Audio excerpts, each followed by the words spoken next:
How did our favorite Italian plumber go from saving the sewers in 1981 to saving the literal galaxy in 2007?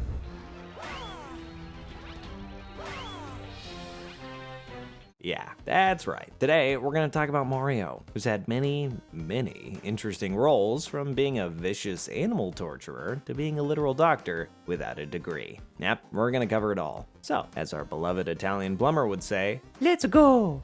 Not with the Mario game, but with the first Donkey Kong game, Donkey Kong. Here, Mario is first introduced not as a plumber, but as Jumpman, so he does a lot of jumping in this game. The main goal of the game is to rescue Mario's love interest Pauline, also known as the Lady, as she gets kidnapped by Donkey Kong, in a move that kind of parodies something that King Kong did. Mario achieves this by climbing up ladders and jumping over barrels, basically avoiding all kinds of obstacles Donkey Kong throws at him. If he does get hit by anything, he's killed instantly and loses one of his 3 lives, and losing all 3 lives results in a game over.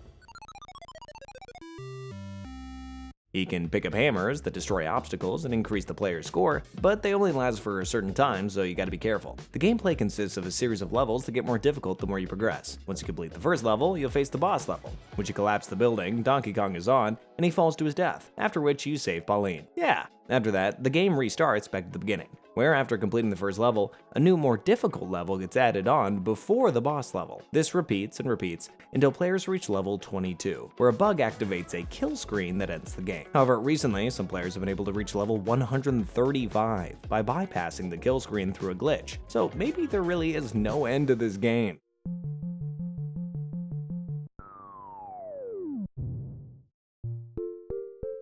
Little fun fact, this game was originally supposed to be a Popeye game, where Popeye would have to save olive oil from Bluto, but Nintendo lost the rights to Popeye, so we got Mario and Donkey Kong instead. Although, if you put a picture of Donkey Kong and Bluto right next to each other, there's no difference at all. It's worth noting that a year later, Nintendo would release a similar game called Donkey Kong Jr. in 1982. But in this one, Mario's the villain, and Donkey Kong's son, Donkey Kong Jr., has to rescue his dad for being held prisoner by Mario. There's that animal abuse I was talking about. For those wondering, Donkey Kong Jr. and Diddy Kong are 2 different characters. The latter gets introduced later. So, before I continue, I feel the need to mention a few games Mario was in that aren't technically Mario games, but they're well known for featuring him. The first one is a tennis game that came out in 1984. Yep, pretty standard tennis game developed by Nintendo, where one player plays against the computer, or 2 players can play against each other. Mario isn't one of the players or a player skin, but if you look over to the right, you'll see that Mario is the official. I guess he really needed a second job since being a plumber didn't pay too well. Another one is Pinball from 1984, where Mario is seen trying to free a trapped Pauline in the bonus level.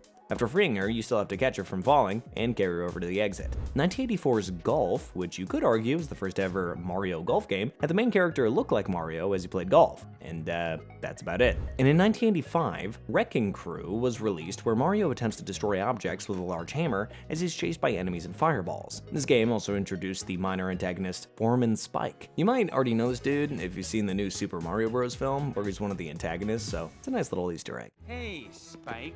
Yeah, it's a me! The last one is 1987's Mike Tyson's Punch-Out!, where it appears Mario was so good at his job as a tennis official that he upgraded to being a boxing ref. It's a shame he didn't get to pursue his dream as a ref though. He's got a real knack for it. Alright, now let's go back to the year 1983 real quick and unpack the very first Mario Brothers game, Mario Bros. This one is kinda simple. Mario's goal in this game is to simply keep the sewers clean from pests. He does this by jumping and hitting the enemies from underneath, causing them to be stunned, and he double taps them on the head to effectively delete them. The pests include the iconic shell creepers, now known as Koopa Troopers, which players can defeat by jumping on them and can even use their shells to attack other enemies. Speaking of other enemies, they include the sidesteppers, the crab-like creatures that you sometimes see in later Mario games, fighter flies, a hopping insect-like enemy, and slip ices, known now as freezies, which are an ice block enemy. Each of these enemies is different and requires a different tactic to take it down. And that's where the fun is. To add more, this game is also well known for introducing Mario's green-headed brother, Luigi. No, not Luigi, I'm talking about the OG here. The game also introduced the very first POW block, which players can use to stun enemies by creating a mini earthquake. However, it can only be used 3 times, so you better make sure that you use it wisely. This game has 24 levels, or phases as they're called, but players can keep playing till 99 phases. They just reset after 24 phases. It's a very basic arcade game, but it paved the way for future Mario games to come, so we gotta cover it. Moving on to the very first Mario game that we can all say that we played at least once, I'm talking about Super Mario Bros. Released in 1985. This game set the standard, and that Mario must navigate obstacles in order to rescue the princess from the most iconic fire-breathing monster, Bowser. This game introduced characters like the cheerful mushroom-headed Toad and our damsel in distress, Princess Peach. Although, here, she's known as Princess Toadstool. Yeah, I don't miss that name at all. This game also introduced enemies such as Goombas, Bullet Bills, Piranha Plants, Cheep Cheeps, and Bloopers. These enemies require the player to either jump or hit enemies from underneath in order to defeat them, as getting slightly touched by either enemy would result in certain death. For context, Goombas are the easiest threat to defeat, as they move at a snail's pace and can be defeated by jumping on them. Bullet Bills move in a horizontal line and create an obstacle as Mario jumps, but Mario can defeat them if he jumps on top of them. Piranha Plants live in the green sewer tubes and like to come in and out of their hiding holes and bite Mario with their massive teeth. But Mario can defeat them by hitting them with a Koopa shell or by being invincible. Cheep Cheeps, on the other hand, are only found in the underwater levels and can only be defeated with fireballs or by being invincible. Lastly, Bloopers are those squid-like creatures, also only found in underwater levels, and they can only be defeated with fireballs. Luckily, Mario has a few power-ups to help him get through each of these hurdles, since this game also introduced classic Mario power-ups like the Mushroom, which grants Mario the ability to grow bigger and not die right away. The Fire Flower, which grants Mario the ability to shoot fire at enemies. Starman, which gives Mario a few seconds of invincibility. This game also introduced the action of collecting coins, as collecting 100 equals 1 extra life. Ah, nostalgia. Super Mario Bros. Was the first Mario game to give us the iconic side-scroller gameplay, as Mario navigates 8 worlds to find which castle Princess Toadstool is in, only for Toad to repeatedly inform Mario that the princess is in another castle. Can't tell you how many times that made me so mad as a kid. During the game's development, Nintendo had created several other levels that never made it into the final game due to their difficulty. But because of the game's success, Nintendo decided to release the Lost Levels 1 year later, which allowed players who mastered the original game to try something more challenging. It's in this game that we get introduced to warps, allowing players to teleport between worlds, and poison mushrooms, which revert Mario down an upgrade, or instantly kill him if he has none. You'll notice Mario has a weird obsession with mushrooms in these games. Maybe that's why he's able to jump really high. That's pretty good. The successor to this iconic game released in 1988, Super Mario Bros. 2, where the gameplay is pretty similar aside from a few more enemies, obstacles, and worlds to explore. Bowser is replaced by Wart, this frog-like monster that hates vegetables and has taken over 7 worlds of the dream world, Subcon. Yeah. This game allows the player the ability to play as either Mario, Luigi, Toad, or Princess Toadstool, and each character brings a different advantage to playing the game. For instance, Mario has balanced speed, jumping, height, and strength. Luigi can jump the highest, but moves slightly slower and has weaker strength. Princess Toadstool can float because of her dress, but is the lowest speed and strength. Toad is the highest speed and strength, which allows him to pick up items really quickly, but jumps the lowest. Pretty cool stuff, honestly. Pretty innovative. Unfortunately, this game doesn't allow 2 players, but it does allow players the ability to scroll from right to left and not just left to right. Players also can't defeat enemies by jumping on them in this Mario game. How could they do that? Jumping is Mario's trademark. They instead have to pick up objects and throw them. This game is notable for introducing characters such as Shy Guys, as well as Sniffets and Bezos. It also introduced Birdo, Mauser, Triclide, as well as desert levels, vines, and Bob-Ombs. Mario eventually defeats Wart and saves Subcon. It's revealed in the end that the entire game was just Mario's dream. So in a sense, nothing mattered, there are no stakes, and maybe, just maybe, we didn't quite know how to end this one, huh?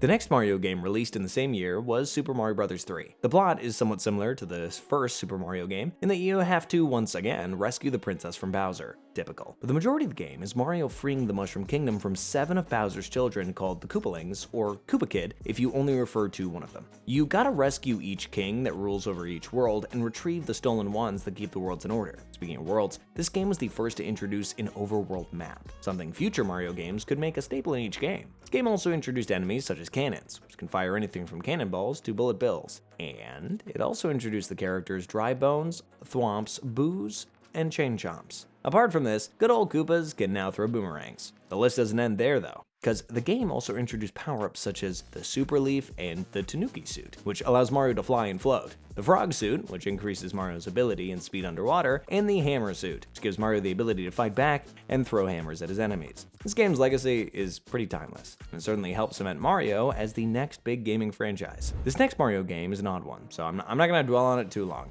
It's Super Mario Land, released in 1989. The story of this game involves Mario freeing the world of Sarasa Land from an alien named Tatanga. What makes this entry very different from the other Mario games is its introduction of Daisy as the new damsel in distress, although eventually she would just become Luigi's love interest. The game was also known for being more violent compared to other Mario entries. as Mario is allowed to use a gun or a blaster. And also, this one was the first Mario game to be made for handheld devices. So in a way, this game did help encourage the Mario franchise to make the move from an arcade game to something that friends and family can enjoy in the comfort of their own home, or on long car rides, because I certainly did when I was 8. Shout out to Game Boy! I am so old. Dr. Mario, released in 1990. It's another game I'm not going to talk about for too long, since the game didn't really do much for the whole series, except for introducing us to another one of Mario's alter egos, Dr. Mario, who's basically a plumber with a PhD. The gameplay is basically Tetris, in which players adjust and move descending pills in order to create vaccines and eliminate viruses. Not a very memorable game, but at least now we know where Dr. Mario came from. Next up, we have Super Mario World, released the same year, the one that introduced everybody's favorite hungry dinosaur, Yoshi. After constantly bringing peace to the Mushroom Kingdom, Mario and Luigi decide to vacation with Princess Toadstool to Dinosaur Island. But of course, Bowser captures the princess, so Mario and Luigi have to go rescue her. Along the way, they come across an egg that hatches, introducing us to good old Yoshi. Mario and Luigi realize that Bowser's minions have also captured other dinosaur eggs, so they team up to rescue Yoshi's people and Princess Toadstool. Together, they make a dynamic duo. Mario gets to ride Yoshi, while Yoshi eats anything from enemies to fruit. Just, ignore the fact that Mario hits Yoshi every time Yoshi sticks his tongue out, though. The game also introduces the Cape Feather, which grants Mario or Luigi a cape that allows them to glide, similar to what the Super Leaf did. And we're also introduced to blue-shelled Koopas, a mole known as Monty Mole, as well as Wigglers, which are basically these giant caterpillar creatures. In the end, Mario and Yoshi defeat Bowser, the princess is saved, and peace is restored to Dinosaur Island. Man, I love this game. For nostalgia purposes, I've been playing this a lot on my emulator on my copy that I bought legally. So I know I mentioned Mario was in a golf game already, but the 1991 game NES Open Tournament is the official first Mario golf game. It's a fairly standard golf game in which players control either Mario or Luigi to get the ball into the hole. Princess Toadstool and Daisy are also in the game, acting as your caddy, giving you tips and tricks, depending on if you're Mario or Luigi. The gameplay is simple, so it's not really a lot to talk about. The next one, Mario Teaches Typing. It's a learning game that came out in 1992, and I'm only doing it for 2 reasons. One, because this game is the origin of the giant Mario head meme that always circulates online, pretty good times. And 2, because this game is the very first time that we ever hear Mario speak. We don't get his major signature catchphrases or anything, but it's nice to know the world's greatest plumber has an eccentric personality. File menu. Oh, these are the student menu. Other than that, the game is simply players learning to type as they navigate Mario through a typical Mario level. Moving away from the iconic platforming gameplay and onto the very first Mario Kart game, Super Mario Kart. Yeah, we all know this game. It's the first Mario game that destroyed our friendships. Red shells. Built for the SNES in 1992, the gameplay of this one consists of players controlling iconic characters from the Mario games as you race across 20 tracks that resemble memorable... 20 tracks? That's a lot. 20 tracks that resemble memorable worlds from each game. Players can control up to 8 characters, such as Mario, Luigi, Princess Toadstool, Donkey Kong, Bowser, Toad, and Koopa. Pretty cool lineup. Moreover, the game has 3 different difficulties, 50, 100, and 150cc, which would make the race faster or slower depending on which one you choose. This game is also iconic for introducing classic Mario Kart gameplay, such as the iconic game modes and power-ups that made Mario Kart stand the test of time. There are 3 game modes: your basic Grand Prix mode, which allows players to race a cup composed of 5 tracks, Time Trial, where players race the clock to get to the best time in each race, and Battle Mode, where players go head-to-head against each other trying to pop the other player's balloons using power-ups. Super Mario Kart utilizes mini power-ups from past Mario games, like the classic Mushroom power-up that gives players a short speed boost. Also, there's green shells that can be thrown at players, but they don't lock onto players, unlike the dreaded red shell, which lock on for good. Bananas are another useful power-up that causes players to wipe out for a brief moment, but it's super annoying when it happens to you. And lightning causes every player except the one who used it to be struck by lightning. Pretty cool stuff, honestly. Last but not least, there is the Star, which grants the player invincibility for a short time. Players can also get a little boost at the starting line with the rocket boost. However, it's not as simple as it sounds because you have to time it just right. If you start revving too early, it would cause your engine to backfire and stall for a few seconds, giving you a worse starting position. All this combined for a really fun game that could be shared with friends and families at home. And this game served as the innovator in the kart racing subgenre. Many other franchises try to replicate it to this day. Moving on to Super Mario Land 2, 6 Golden Coins, where we're introduced to another iconic character in the Mario franchise, Wario. Released in 1992, this game takes place right after the events of the first Super Mario Land game. We find Wario, A jealous childhood acquaintance of Mario's has cursed Mario's private island, Mario Land, and somehow managed to brainwash all the inhabitants into believing that Wario is their leader. The gameplay is very similar to previous Mario games and introduces us to the magic carrot power-up, which allows Mario to act like a bunny and jump higher and float using his giant ears. Pretty cute. This is also the first Mario game to have a save feature. You don't have to play the game in one sitting. Thank God. This next one, released in 1994, is called Hotel Mario. It's a game I'm only including on this list for two reasons. One, it's one of the worst games of all time. And two, it spawned all those wretched memes. Yeah, you know what I'm talking about. Invite us over for a picnic, eh, Luigi? I hope she made lots of spaghetti. Nothing more needs to be said. Here we go. Yoshi returns in Super Mario World 2, Yoshi's Island, 1995, which is more or less a prequel to the Mario franchise. Here we're first introduced to Baby Mario and Baby Luigi as they're kidnapped by a Magic Koopa, also known as Kamek, while they are being delivered by the stork. Kamek is a powerful wizard that serves as Bowser's advisor, as Bowser has become somewhat of a father figure to him. Luigi is captured. Mario escapes, and with the help of Yoshi, rescues Luigi from a younger version of Bowser. And no, this is not Bowser Jr. He gets introduced later. This game was also known for giving Yoshi more abilities, such as his iconic sputter jump and his egg spawning ability, which became very handy throughout the game. Anybody else remember hitting enemies with Yoshi's children? Alright, up next we have the very first 3D Mario game, Mario Clash, which was released in 1995 on the infamous Virtual Boy. Blech. The game consisted of 99 levels, in which players would have to eliminate all the enemies before advancing to the next level. The sad part is that there was no save function to the game, so if you turn off the game, all your progress would be erased. It's fair to say that only a few would have made it to the infamous level 99. Also, this game wasn't really well received since the gameplay felt really repetitive, not to mention it was released on the Virtual Boy, and who even wants that? For those of you who don't know, the Virtual Boy is one of the worst consoles ever made. It basically did this to your eyes every time you played. My head still hurts from the last time I tried to play this game. Alright, we now go from the first 3D game to the first RPG Mario game titled Super Mario RPG Legend of the Seven Stars, released in 1996. Nintendo wanted to capitalize on the success of the Final Fantasy games, so they created their version of an RPG game, the first of many I might add. This was also the first Mario game to have 3D character designs, while also improving upon the design of a 3D world from the infamous Mario Clash game, which, let's be honest, the bar was already pretty low. This one is a nice blend between traditional RPG games and a typical Mario game. What's notable about this is that not only is it one of the few Mario games where Bowser isn't the main antagonist, but it also has Bowser teaming up with Mario to defeat the main villain. Bowser starts out as the villain in the beginning when he kidnaps Princess Toadstool, but later all of his minions desert him when they meet the game's main villain. The main villain is actually a robotic blacksmith known as Smithy, the infamous leader of the Smithy Gang. In this game, the Smithy Gang has invaded Mario World because they want world domination. They've also previously invaded other Mario worlds like Yoster Isle, which is where Yoshi and his species are from. The game is also known for introducing the character Geno. I love Geno. Geno is a doll possessed by a celestial spirit from the Star Road who shows up in a few Mario games as a minor character. In the end of this one though, Smithy is defeated, and the 7 stars from each world are reunited, thus restoring balance to Mario's world, and to this day, making Mario fans all over the world wondering, when will we see Geno again?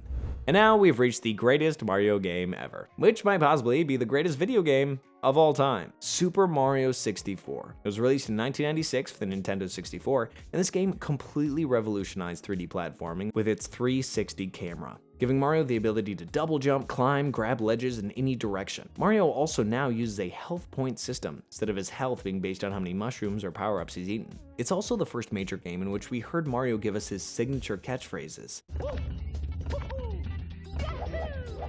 Also, by now, we can finally start calling Princess Toadstool Princess Peach, because that was getting annoying. Alright, let's talk about the gameplay. The basic plot is that Peach invited Mario to her castle to bake him a cake, but Bowser invaded her castle and imprisoned her and her servants within the castle's walls using the power of the castle's 120 power stars. Peach's castle acts as a hub world, allowing Mario to travel through each painting and look for each star as he faces obstacles and enemies like he would in the previous side-scroller games. Only this time, everything is 3D. Thankfully, players don't need to collect 120 stars, they only need to get 70. This means that this game was the very first Mario game to have an open world concept, as opposed to the side-scrolling linear gameplay of the previous Mario games. In a lot of ways, you kind of pick your own adventure. When Mario defeats Bowser, he's given a special power star that gives him the wing cap, allowing Mario to fly.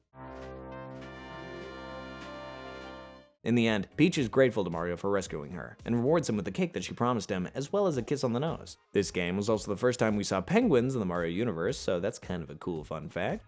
Get it? It's kind of cool. Oh, brother, this guy stinks! And also, if players decide to collect all 120 stars, they're able to access the roof of the castle via a cannon where Yoshi awaits Mario. He congratulates him and grants him 99 extra lives so he can keep playing. And to this day, people still do. Mario Kart 64 was when Mario Kart really began to look like the Mario Kart games that we know and love today. The players and tracks were officially brought into the 3D world, allowing for more visually appealing gameplay. Mario Kart 64 basically took everything great about the first Mario Kart game and just improved upon it, introducing new racing mechanics that are still used to this day. Players can now use another player's slipstream to get ahead of them, and can now play as Wario as he replaces Koopa. Sorry, Koopa, it's back to the front lines for you. This game was also the first Mario Kart game to introduce the concept of weight, as some characters are lighter than others, which affects how you race in regards to speed and handling. To add more, we also got some new power-ups, like triple green shells, triple red shells, triple banana, and triple mushroom, which allowed players to use 3 of the same item at once. We also got the golden mushroom, allowing players near last place to spam multiple speed boosts at once and catch up. Boosts could make a player go into passive mode and steal other items from players, which always made me frustrated when someone stole my 3 mushrooms I really needed all the way into last place. Then there's the fake item box, which tricked players into thinking that they were picking up an item box, only to realize it was a freaking trap. And lastly, of course, there's the dreaded blue shell, which automatically targets the player in first and destroys their massive lead. In later games, the blue shell would create a massive explosion that could also affect other players that were nearby, so sometimes it didn't pay to be in first the entire race. Mario Kart 64 was also monumental for not just introducing 2-player split screen, but 4-player split screen, allowing 4 times the rage and broken controllers. The memories. Mirror mode was also introduced into this game as an unlockable feature if you beat every cup on 150cc difficulty. It allowed players to replay every race with the tracks now flipped horizontally, which can make things pretty difficult if you already gotten used to the tracks being a certain way. This was also the first Mario Kart game to let you get a little speed boost from drifting. Players achieved this by turning left and right in a precise manner while drifting. The more times you did it, the more boost you got. All this combined made a truly unforgettable game and helped launch the Nintendo 64 into a popular console. Such good times. Moving on to the very first Mario Party game. Mario Party was another great game, perfect for 4 friends to play together and break their controllers when they rage quit it. Released in 1998, the basic premise for this game is that one day, Mario, Luigi, Peach, Yoshi, Wario, and Donkey Kong are all arguing with each other over who is better than the rest. No one can reach an agreement, and fists are about to be thrown until Toad intervenes. Toad argues that they should settle this by traveling down a green tube that would take them to a place where they could battle it out. And so, our heroes land on a board game to find out who is actually the real superstar. The players then navigate their way across the board, collecting coins or losing coins based on the space they land on, and participating in minigames after each round. When a player has collected enough coins and somehow made their way to Toad before anybody else, they're allowed to buy a star from Toad using 20 coins. And the player with the most stars at the end of the game wins. Victory screech!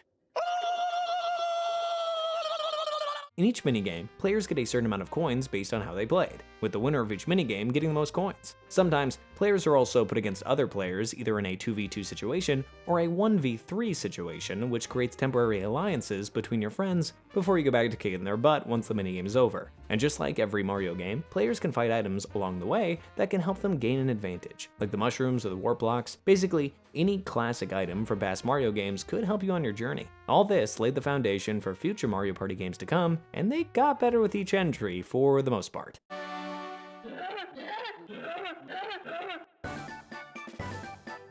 And now, moving on to easily one of the greatest fighting franchises of all time, Super Smash Bros. Released in 1999, Nintendo wanted to capitalize on the success of classic fighting games like Street Fighter and Tekken, but in their own style. So not only do we get the chance to fight with Mario, Donkey Kong, or Yoshi, but we also get Link, Samus, Kirby, Fox and McCloud, and even Pikachu. Plus, there are also some other characters that can be unlocked by playing the campaign or by playing a certain number of versus matches. These characters are Captain Falcon, the sweet, sleepy Jigglypuff, Luigi, and Ness. This game also features insane playable maps from various Nintendo titles, such as my personal favorite, Hyrule Castle from Legend of Zelda, or Sector Z from Star Fox. Also, each character has their own unique style of fighting, which allows their players to pick and choose their favorite based on how they want to play the game.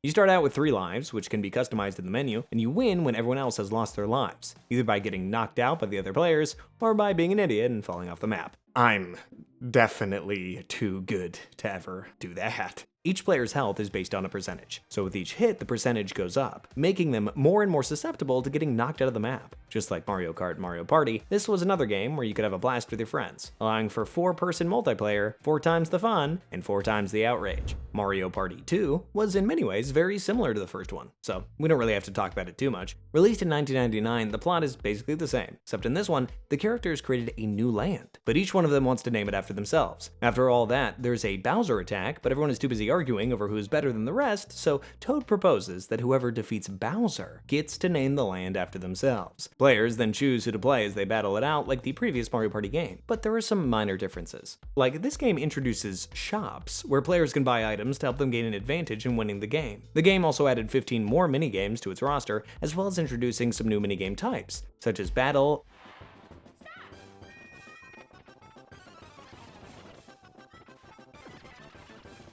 Item,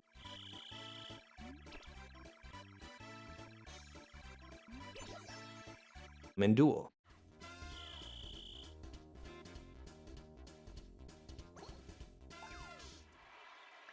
Another cool thing about this game is that every character gets a cool themed costume that coincides with whatever map they're on, something I kinda wish we still had in other Mario Party games. Moving on to one of the first Mario Tennis games, Mario Tennis. Released in 2000 for the Nintendo 64, this game was notable for introducing another iconic Mario character, Waluigi.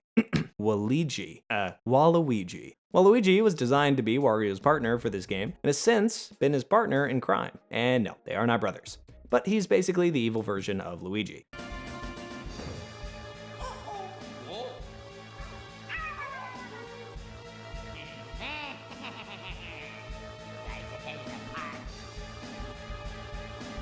The game features a variety of game modes, such as Exhibition and Tournament mode. Exhibition is simply a single match played against the computer or another player, whereas the Tournament mode, basically a tournament where players compete to win the Mushroom Cup. This game allowed for single player and 2-player gameplay, but sadly, there wasn't a 4-player this time around. However, players were still able to play as their favorite characters with some new faces added as well, such as Daisy, Birdo, Boo, and Baby Mario. It might not have been the very first Mario Tennis game, but it was the first to set the standard for future sports games to come. Moving on to another RPG game in the Mario franchise, Paper Mario. Also released in 2000, this game was unique for its visuals, because it was a beautiful blend of 2D and 3D graphics. The plot for this game was, you guessed it, Bowser is kidnapping Peach, along with the 7 star spirits. It's up to Mario to rescue her. Along the way, Mario is aided by 8 companions. Goombario. A Goomba is basically the exposition character. Kooper, a Koopa Troopa with the ability to throw his shell at unreachable objects. Bombette, a Bob-Bomb with the ability to blow up weak parts of walls. Parakarry, a Paratroopa with the ability to help Mario cross gaps too large to jump across. Lady Bo, a Boo with the ability to make Mario become invisible and transparent. Watt, a little Sparky with the ability to light up rooms and reveal hidden objects. Sushi, a Cheep Cheep with the ability to allow Mario to swim. And Lakalester, a Lakitu with the ability to allow Mario to traverse dangerous environments. In this one though, players can also play as Peach as she tries to escape from Bowser, but she ultimately fails each time. Mario Party 3 was one of the last games released for the Nintendo 64, and 2 more characters were added to the playable roster, Waluigi and Daisy. Other than that, this game and its predecessor were fairly similar to the other Mario Party games, aside from the addition of a new map or a minigame. This game was the first Mario Party game to have a single-player campaign, where players must collect 7 star stamps by getting first in 7 maps. Once obtaining all 7 star stamps, they then have to battle the Millennium Star in the final map to complete the campaign. When I was a kid, Mario Party 2 and Mario Party 3 is what I had and I played, so this one holds a special place in my heart. 2001's Luigi's Mansion is not only a classic, but is the very first horror game in the Mario franchise. A lot of people mistake this game for being the first game to have Luigi being the main character. It's actually the third after Luigi's Hammer Toss from 1990 and Mario's Missing from 1993. In this game, Luigi wins a luxurious mansion after winning a contest that he didn't enter, which surprisingly doesn't raise any red flags for him at all. He soon discovers that the mansion is actually swarming with Boos, led by the most notorious of them all, King Boo. To make matters worse, Mario has been captured by King Boo, so not only must Luigi rid his new mansion from King Boo and his minions, but he must also rescue his brother. Yikes. With the help of Boo hunting expert Professor Egad and his new Boo-sucking vacuum cleaner known as the Poltergeist 3000, Luigi is able to rid the mansion of every ghost in King Boo, basically becoming a Ghostbuster. In the end, he rescues his brother and gets to keep the mansion after everything. Sadly, this will not be the last time that Luigi has to keep his mansion free from ghosts. The playable roster has tripled in the next Super Smash Bros. Entry, Super Smash Bros. Melee. On top of everyone else from the last game, we now have Bowser, Dr. Mario, Princess Peach, Falco, Ice Climbers, Marth, Roy, Mewtwo, Pichu, Mr. Game & Watch, Ganondorf, Princess Zelda /Seek, and Young Link.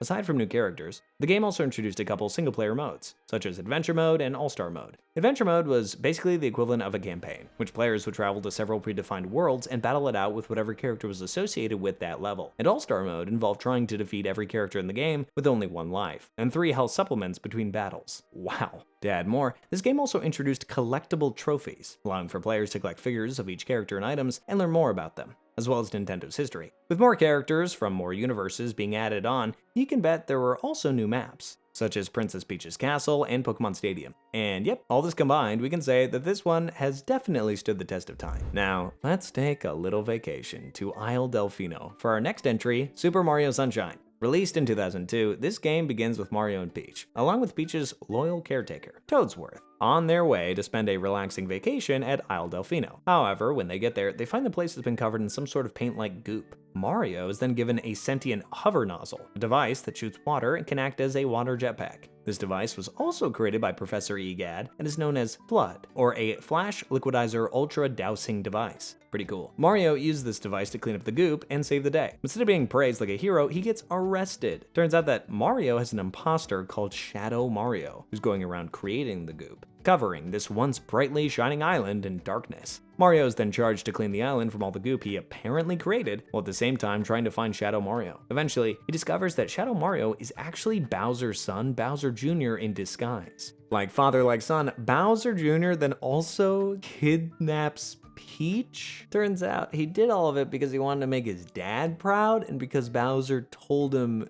that Peach was his mom. What?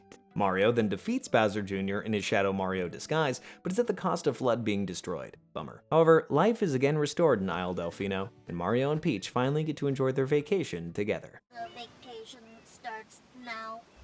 Mario Party 4 doesn't really have a story, but it's still an important entry in the Mario franchise. The premise to this one is basically Toad and his friends want to give Mario and his friends special items, but will only do so if they win a Mario Party game. These gifts are known as side collectibles, something this game introduces, and these are basically room decorations for everyone's different character rooms. This gives players the chance to collect each gift for each character, allowing for many different games to be played. This game is notable for being the first Mario Party game to be released on the GameCube, allowing for the characters and boards to be rendered in 3D. The game also introduces 2 new items that become very popular as time goes on, such as the Mega Mushroom and the Mini Mushroom. Technically, the Mini Mushroom was introduced all the way back in the very first Mario Kart game, but it was an item that only Peach could use. The Mega Mushroom, on the other hand, allows characters to grow to a gigantic size, allowing players to roll 2 dice blocks and move as many as 20 spaces. The Mini Mushroom, however, forced players to decrease to microscopic size, only allowing them to move up to 5 spaces. But it did allow them to take shortcuts through tiny pipes and play special mini-games. This game, actually a blast. And many argue that it's actually one of the best Mario Party games.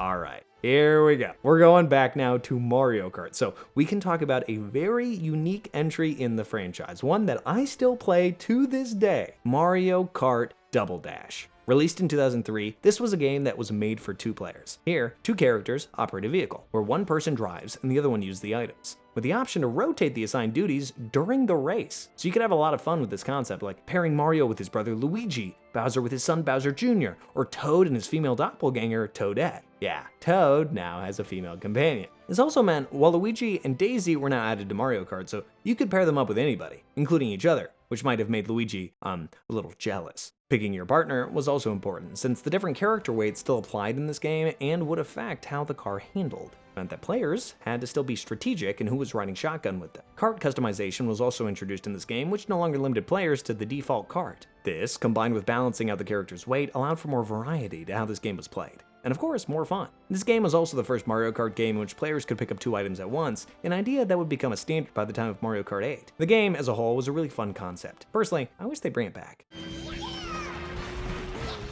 2003's Mario Party 5 wasn't as well received by fans and critics as its predecessors, but there were a few new things added to the Mario Party world that I do want to address. For instance, Toad, Boo, and Koopa Kid are now playable characters, and this game introduced Super Duel as well. Super Duel had players battle one-on-one with another player or a CPU using battle machines from parts they acquired throughout the game by the money they got in playing minigames. There were 3 different modes. There's battle mode, capture the flag, and a robo-rabbit mode, which involved killing more robotic rabbits than your opponent. This game also tried to introduce something known as the capsule system, which is a little nod to the game Dr. Mario.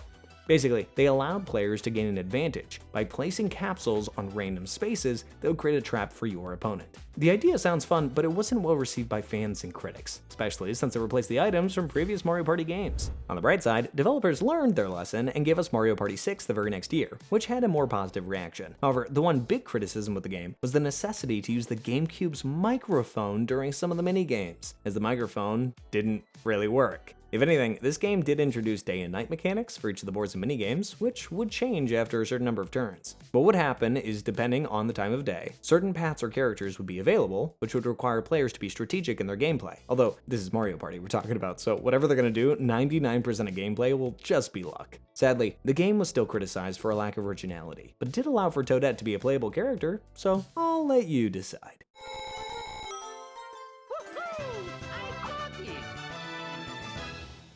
Moving on to our next game, where once again, Princess Peach has been kidnapped by Bowser and Mario has to save her. Not just kidding, the roles have been reversed. Thank friggin' Nintendo God, some innovation. Released in 2005, Super Princess Peach has Peachy trying to save Mario and Luigi after they get captured by Bowser using the legendary Vibe Scepter, which is the ability to control characters' emotions. Equipped with Perry the Parasol, Peach travels to 8 various worlds, rescuing other captured Toads and other enemies, and even learns a little bit about Perry's backstory. Turns out, Perry used to be a human boy with magical powers, but he was turned into an umbrella when several evil magicians heard of his powers. Damn. He escaped from the evil magicians, and that's when Toadsworth found him. The game ends with Peach rescuing Mario and Luigi and defeating Bowser, and the Vibe Scepter is left floating in space with its fate left unknown. Who knows, maybe we'll see it again one day. Up next, Mario Party 7 still incorporates the microphone. On a brighter note, the game did have a cool mode that allowed up to 8 players to play the game. It was one of those things where you had to call off work that day because you were still in the middle of the game. This one also had 2 more characters to play as, Dry Bones and Birdo. It's also worth noting that by now, we have a total of 88 minigames in the Mario Party universe. Other than that, the game isn't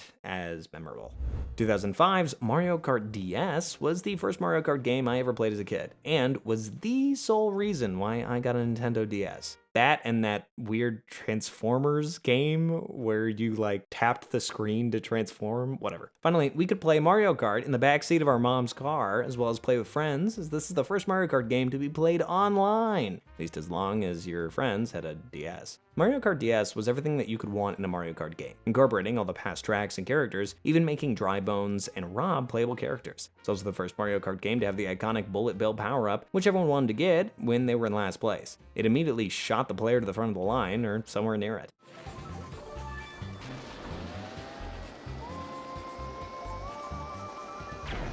Wow, I seriously had a lot of fun memories with this game. I know I'm not the only one. And now we come to the final Mario game to be released for the GameCube, Super Mario Strikers. This is a game that didn't introduce anything significant for the Mario franchise, but it has burned a place into my occipital lobe. I see these animations everywhere I go. Players were able to play soccer using all the classic Mario characters and can even use items to sabotage other players during each match. This creates a chaotic experience, but chaotic in a good way, as you have so much fun throwing red shells at a player about to score a goal. Critter, who was a character first introduced in a Donkey Kong game, acts as the designated goalie for both teams. Not to mention that you can just deck people into an electric fence. Overall, it's a fun game, and if you're a fan of soccer and Mario, this game is everything you could possibly want.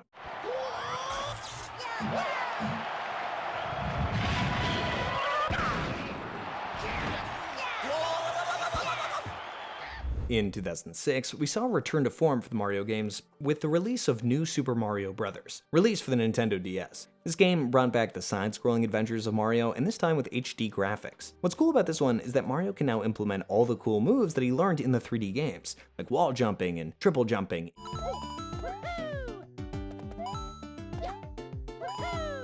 into an adventure from the classic era of Mario. Classic items return as well into this game, as well as all the classic enemies, even those introduced in the recent years. The plot for this game is basically the same as the original, in that Bowser once again kidnaps Princess Peach, and it is up to Mario or Luigi to rescue her. Mario then travels to 8 different worlds where he defeats a big boss at the end of each world. Eventually, he defeats both Bowser and Bowser Jr. and rescues Peach, thus saving the day once again. One notable thing about this game is that it introduced us to Dry Bowser, which happens when Bowser is defeated the first time we face him. Also, when Mario destroys the bridge Bowser is on, his body falls into the lava below where his flesh is burned off. It's a pretty gruesome death.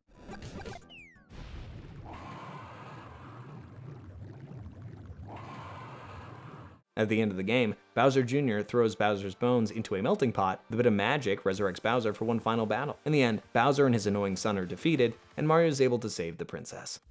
2007's Mario Party 8 was the first Mario game released for the Wii, but sadly, it wasn't received well by fans and critics. The game did introduce a few things, such as Blooper and Hammer Bro now being playable characters, as well as letting people use their Mii character to play the game. Apart from that, capsules are now replaced by candies, basically do the exact same thing that the capsules did. This ties into the main story of the game, since the basic premise is Mario and his friends are attending a carnival when the ringmaster MC Ballyhoo and his talking hat Big Top promise that whoever is crowned the superstar will receive a year's supply of candy. That's a lot of trips to the dentist, I bet. This game was a decent attempt to utilize the special mechanics of the Wii, but with fans and critics criticizing the uninspiring gameplay, the game was quickly forgotten.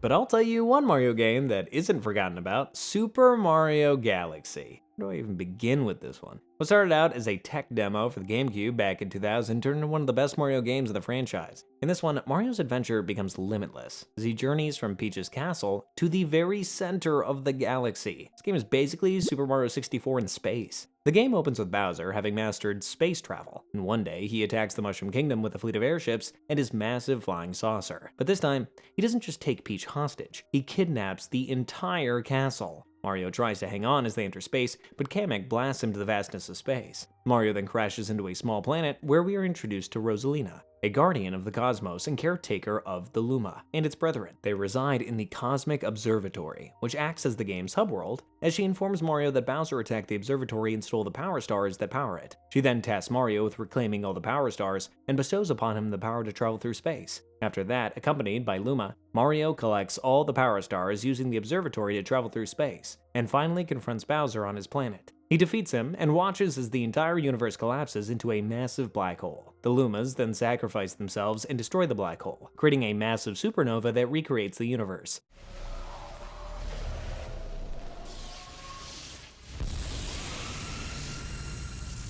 Wow, that was a lot, especially for a Mario game. After all that, Rosalina appears and explains that the dying stars are now reborn into new stars, and everything returns to normal in the Mushroom Kingdom. Aside from the game's incredible story, this game is well known for its revolutionary gameplay, as each planet Mario travels to has its own gravity and enemies to face, as well as its own world building. This game also introduced 3 new power-ups: the Bee Mushroom, the Boo Mushroom, and the Spring Mushroom. The Bee Mushroom gives Mario the ability of a bee. He can fly, climb on honeycombs, and walk on clouds and flowers. The Boo Mushroom allows him to float through the air, become transparent, and move through certain obstacles. And lastly, the Spring Mushroom allows him to jump to high areas that would otherwise be completely inaccessible. If a player collects all 120 stars, Mario is then given the chance to explore the very center of the galaxy. I smell a sequel coming. Unfortunately, the sequel is practically the same exact game, but having Yoshi join the adventure was pretty cool. It's a great game, overall. So, you guys remember the 2008 Beijing Summer Olympics? Well, as part of the promotional aspect of the Olympic Games, Nintendo was commissioned to create a game that would help generate more hype. So they decided to create a crossover game between Mario and Sonic, thus giving us Mario and Sonic at the Olympic Games. This game finally gave players a chance to prove once and for all who was better, Mario or Sonic. Although, if you think about it, it doesn't really prove anything because it's another person controlling them.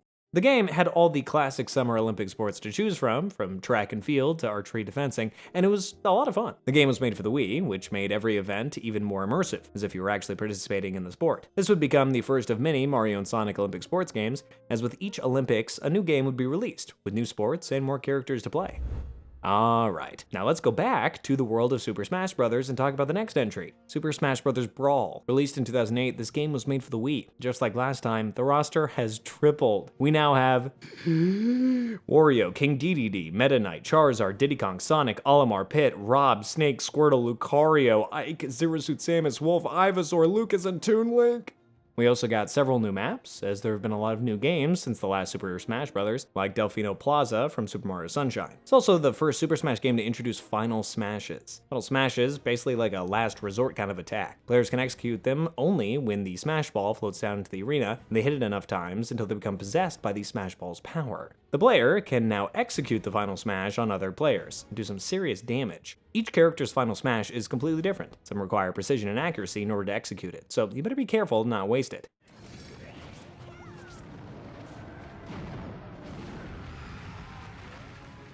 Aside from Smash Balls, this game also introduced using Pokeballs as an item, which allows players to enlist the help of a random Pokemon to aid them in their fight. Overall, the game was a huge blast on the Wii. I guess you could say it was a smash. Moving on to the greatest racing game released for the Wii, Mario Kart Wii. This was a game that made you feel like you're actually racing a car, all thanks to the Wii's nunchuck. Granted, you could use the original Wii remote and steer with its analog stick, but come on, we were finally allowed to drive a car. Of course, we were going to use the nunchuck. Nintendo also provided an attachable Wii wheel for the nunchuck to make it feel even more like you're driving a car, but mechanics work without it, so it's basically pointless. Mechanics aside, this game was notorious for introducing a new type of racing car, motorcycles. Motorcycles were more agile than a traditional racing car, allowing for better drifting and a speed boost if you performed a wheelie. The experience was still the same, but every player races differently, so this allowed for a more diverse and inclusive variety to the gameplay. Speaking of boosts, this game also introduced something known as the jump boost, which allowed players to get a little boost whenever they come across a ramp, or anything that made their car lift off the ground by pressing the drift button. The timing for this was pretty tricky. You had to press the button right as you lifted off the ground. Otherwise, your car would just hop and nothing would happen. We also got several new racers, including Baby Peach, Baby Daisy, Rosalina, Dry Bowser, and of course everyone's favorite, Funky Kong. All these new characters allowed for 12-player races instead of just 8, which just made everything very, very chaotic, especially if you were in last place. God bless those bullet bills.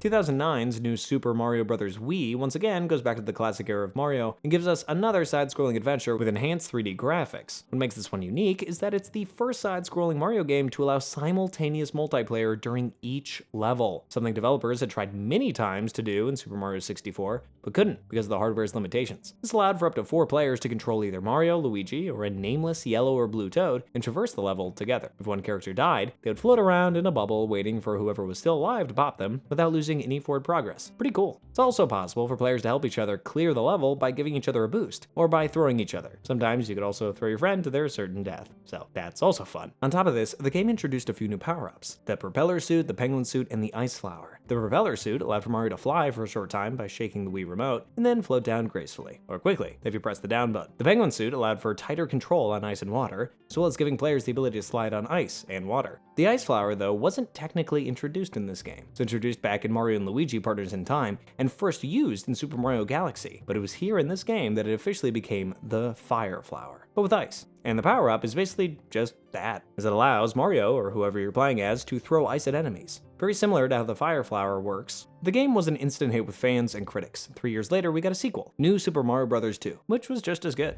Mario Kart 7 was released in 2011 to help generate more hype for the Nintendo 3DS, since not many people were buying it. Apparently just me. Regardless, the game was an innovator for the Mario Kart series, as it introduced a number of stable elements that are still used today. For instance, this game allowed players to customize their vehicle builds. So not only did we choose our car, but also chose the wheels, as well as the glider that we use. Yeah, you heard that right. Hang gliders are now an important mod to the build, all because tracks now feature several moments that require you to be airborne. So you will need an efficient glider to help you play to your advantage. Speaking of altered tracks, this was the first Mario Kart game to feature underwater driving. This was an attempt to play to the strengths of the 3D mechanics of the 3DS in order to simulate water splashing onto your screen. Players could also drive in first person for the first time, a feature that didn't continue in future Mario Kart games. Personally, I'm actually glad that they didn't bring that back. The entire depth perception is non-existent in first person. I work for other racing games, not for Mario Kart. So we've seen 2D side-scroller Mario games, and we've seen 3D Mario games, but what happens when you create a 3D side-scroller? Well,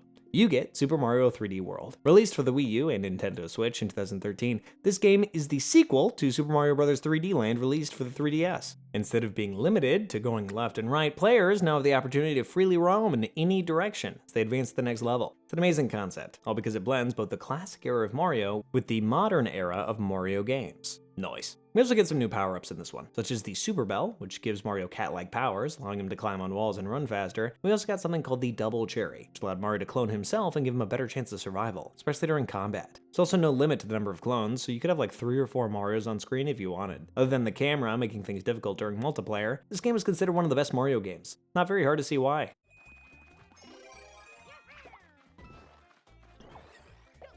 2014's Mario Kart 8 introduced a lot to the Mario Kart series, such as an anti-gravity racing and a bunch of new items to get. The Boomerang Flower allows players to shoot boomerangs at players either in front or behind them. The Piranha Plant, when activated, would sit in front of a player's car and would bite their butt off. Crazy 8 gifted players with 8 items to choose from, like a green shell, a red shell, a banana, a mushroom, a superstar, a blooper, and a bob-omb. Finally, there was the Super Horn, which only works when other racers or incoming objects are right next to you, so you should always time it when you can use it. This game also introduced a new racing difficulty, 200cc, which if you ever play any Mario game on 150, you can only imagine just how terrifyingly fast 200cc is.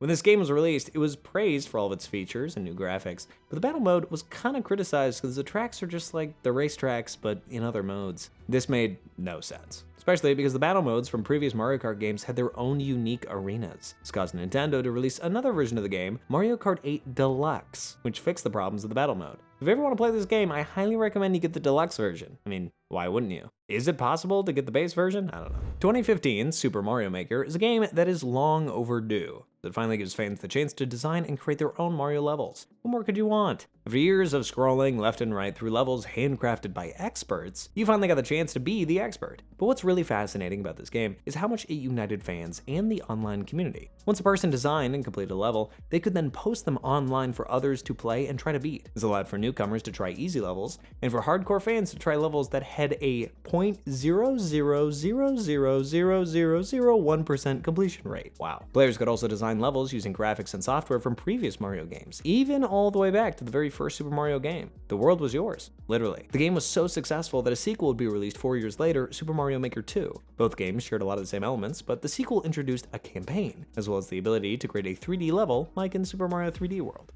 2017's Super Mario Odyssey begins with something I thought we'd never see. Bowser finally winning and Mario getting his butt kicked. He gets yeeted off Bowser's ship and his hat is ripped to shreds. Whoa, wait, what? He then wakes up in the Cap Kingdom where he meets a sentient top hat named Cappy, who rescues part of Mario's hat. Cappy explains that their kingdom was also devastated by Bowser, and he has taken his sister Tiara, who is currently sitting on top of Peach's head. These two decide to team up, with Cappy becoming Mario's new hat and companion.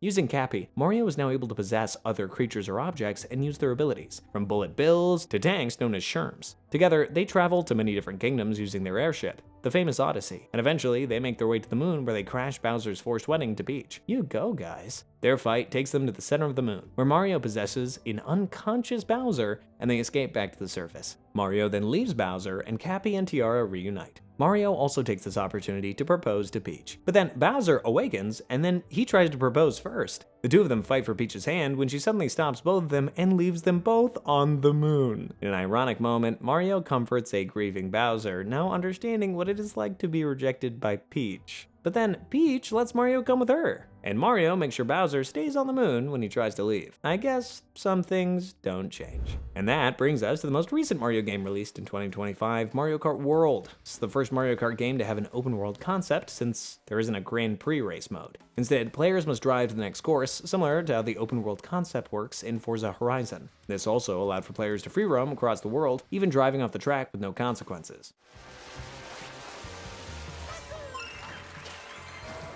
really freaking cool. This game also went all out in the number of characters you could play as. We now have the option to choose from 50 characters, and races can have up to 24 players. It also introduced a new racing mode called Knockout Tour, which the players would race in one long race spanning the game's world, with 4 eliminations at each of the 6 intermittent checkpoints. Players can also channel their inner Tony Hawk and grind on rails or edges of the track. Could wall ride if you timed it right. To add more, a few new items were also added to the game, such as the hammer, which players could throw at other players, the ice flower, which allowed players to throw ice at players, and the coin shell, which left behind a trail of coins for the players to grab and increase their speed. But you gotta be careful because other players can grab them too. With the number of characters in this game to all the items used for Mario games since the very beginning, this Mario Kart installment really feels like the perfect game to sum up what the franchise was all about. And it just feels fitting that I end the timeline right here. Wow, that was a pretty big nostalgia trip for me. Anyway, feel free to click on the video on screen to watch another one. We'll see you next time. See ya.